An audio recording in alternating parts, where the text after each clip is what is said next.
Hoy es lunes 11 de febrero del 2013. Asunto: CU, se abre corchete. CC, UUC, se cierra corchete. GA, CU, 18-17, GC. 4 horas 52 minutos. ¿Cómo graniza? ¿Cómo graniza? ¿Cómo granizaba? Las imágenes son de horas después, alguna hora después. César Milstein, un componente de los 3 premiados en 1984, en la categoría Nobel de Fisiología y Medicina, dice que investigar es como un magneto que está buscando una aguja en un pajar. Pero argentino, pero admirable, porque él meditó que su descubrimiento científico le pertenecía a la humanidad y no quiso enriquecerse valiéndose de los derechos sobre una patente, con lo cual pienso que él piensa como yo, cuando tomo de ejemplo a Madame Curie, nacida justo 100 años antes que yo misma, que con su actitud desinteresada no patentó el proceso de aislamiento del radio, dejándolo abierto a la investigación de toda la comunidad científica. Y es que ayer, cuando daba por finalizada la fusión del fin de semana, quedaba en libertad de buscar atar los cabos sueltos, que son, como te los enumero, un valle, la podredumbre de las secas, el río de Heráclito, porque Heráclito lo que observa es que nadie se baña 2 veces en el mismo río, que no es el río heracliteano el que yo debo cruzar, porque a Spinoza no lo entiendo como una estudiosa, lo entiendo de ese otro modo que te explicaba. Y la metáfora con la que podrías haberlo pensado y tú era la siguiente: es un río que hay que cruzar, no vadear, arriesgarse a cruzar. Y yo quiero hacerlo como si fuera posible atravesarlo saltando de roca en roca, apoyando mis pies en sus enunciados y escollos, mismamente como si fuera el arroyo de la callejuela. Que si estudias filosofía para convertirte en una filósofa profesional, te exigen unos contenidos, te los exigen, y allá tu prudencia e imprudencia, y allá tu no avaricia, o tu ambición o no ambición, queda cercenada.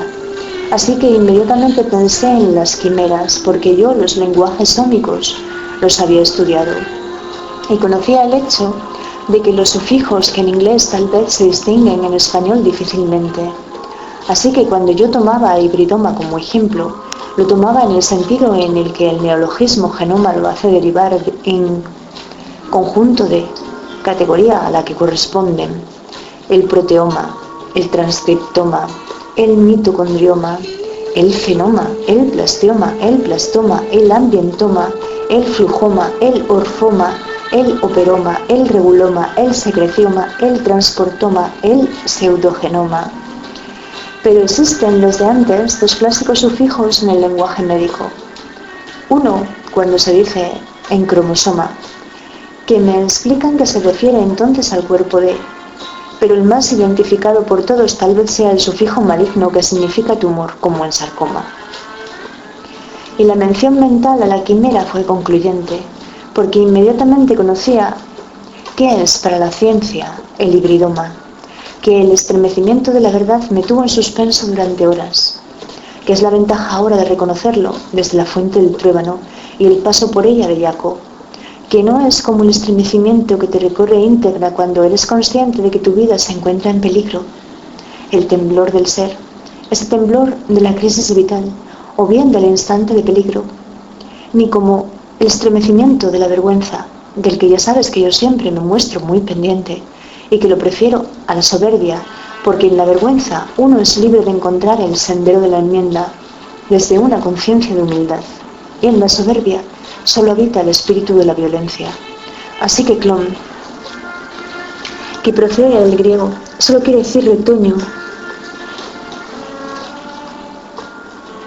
Es indicio de la rama que crecerá de la misma rama del árbol, y el hibridoma es una célula híbrida en el que se cruza un clon de linfocitos B, que son células esas, máquinas del sistema inmunológico, con una célula plasmática tumoral, es decir, de línea celular inmortal, porque lo mismo que me costó admitir el régimen de trascendencia de la obra de arte, pero acepté hacerlo, con su existencia reica y artefacto, y tal como Descartes recomienda en su discurso del método, yo no voy a cuestionarme más la expresión inmortal cuando eso atañe a una de las características de la célula cancerígena.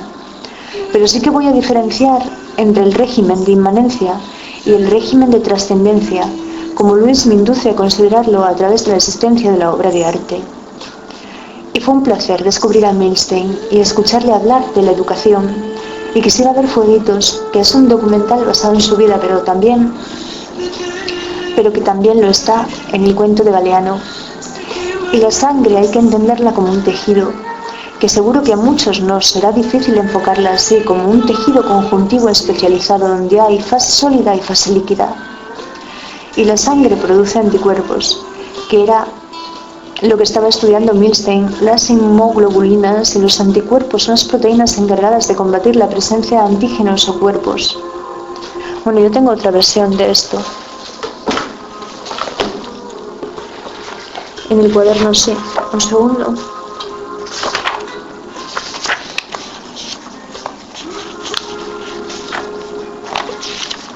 Sí, prefiero la del cuaderno.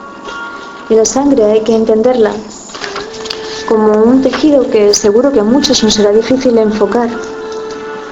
Así, como un tejido conjuntivo especializado donde hay fase sólida y fase líquida. Y en la sangre pueden encontrarse de forma soluble anticuerpos, que era lo que estaba estudiando Milstein. Las inmunoglobulinas y los anticuerpos son las proteínas, o mejor, son glicoproteínas que actúan como receptor de los linfocitos B, que son empleadas para identificar y materializar, para identificar y neutralizar elementos extraños.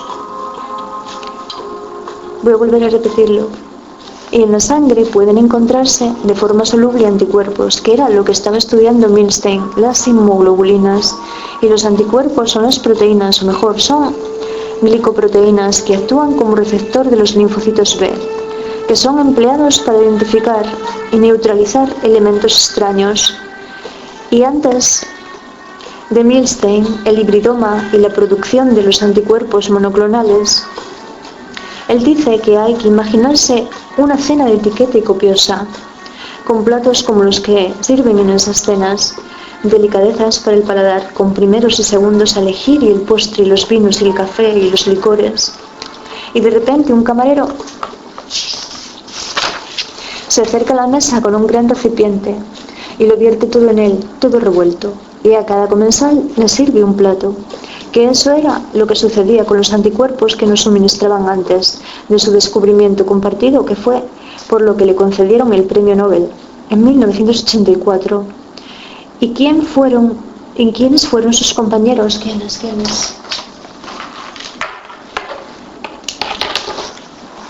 ¿Y quiénes fueron? ¿Dónde está? Aquí. Sus compañeros en Estocolmo. Yo no lo sé. A Milstein me lo presentó la televisión argentina, que se interesa bastante más por la divulgación de la ciencia que la nuestra. Y le seguía a él porque la atracción es la atracción y la historia es, otra cosa, que seguro que tú no lo crees así. Buenos días, mañana sí, mañana me ocupo de explicarte cómo fue aquella cena en Azofra.